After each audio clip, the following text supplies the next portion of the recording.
അങ്ങനെ രാവിലെ തന്നെ ഞാൻ കടയിൽ പോയി ഇറങ്ങിയപ്പോഴാണ് ഞാനും വരുന്ന ചേട്ടാന്ന് പറഞ്ഞ ഒരുത്തന്റെ വിളി. ഒന്നും നോക്കില്ല, ചെക്കനെ കൊണ്ട് നേരെ കടയിലോട്ട് പോയി. ഇവന്റെ ഈ ചാടിത്തുള്ളിയുള്ള പോക്ക് കണ്ടപ്പോഴേ എനിക്കൊരു ഡൗട്ട് അടിച്ചു, എന്തോ ഉടായ്പം കൊണ്ട് വരും. ഇവന്റെ വര കണ്ടപ്പോഴേ ഞാൻ അവനോട് ചോദിച്ചാൽ നിനക്ക് മുട്ടായി വേണോ ചോദിച്ചു. ഇവൻ പറഞ്ഞു അവന് മുട്ടായി വേണ്ടെന്ന് അവൻ പറഞ്ഞു. വേണ്ടയാ വേണ്ടെങ്കിൽ വേണ്ട, ഞാൻ മേടിക്കുമ്പോൾ എൻ്റെ അടുത്തിട്ട് വരില്ല കേട്ടാ. ഈ മുട്ടായി വേണ്ടെന്ന് തോന്നല്ലേ, ഇവിടെ മാറി ഇങ്ങോട്ട് മാറിക്ക്.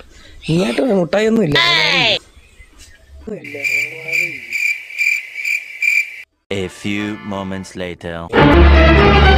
Oh no! ഞാനെണ്ണ മേടിച്ചുള്ളു, നിനക്ക് വേണ്ടെന്ന് പറഞ്ഞല്ലേ? തരുന്നില്ല, ഇല്ല തരുന്നില്ല. നിനക്ക് കുറച്ച് മുമ്പ് നീ എന്താ പറഞ്ഞ, നിനക്ക് വേണ്ടെന്നല്ലേ പറഞ്ഞേ? One hour later. ഈ കാണുന്ന തുള്ളിച്ചേട്ടൻ വേറെ ഒന്നും കൊണ്ടല്ല, കുറെ നേരത്തിന് ശേഷം അവന് മുട്ടായി തിരിച്ചു കിട്ടുന്ന സന്തോഷമാണ് അവനീ കാണിക്കുന്നത്. മുട്ടായി വേണ്ടെന്ന് പറഞ്ഞിട്ട് അത് വേണമെന്നാണല്ലോ പറഞ്ഞത്. ആരെ പറ്റിച്ചു? പറ്റിച്ചവിടെ ചെയ്തോളൂ. അപ്പൊ ഇത്രയുള്ള ഇന്നത്തെ വീഡിയോ. നമ്മുടെ ചാനൽ ഇഷ്ടപ്പെടുന്ന എല്ലാവരും നമ്മളെ സബ്സ്ക്രൈബ് ചെയ്ത് സപ്പോർട്ട് ചെയ്യണം. അടുത്തൊരു വീഡിയോ ആയിട്ട് നമുക്ക് പിന്നെ കാണാം.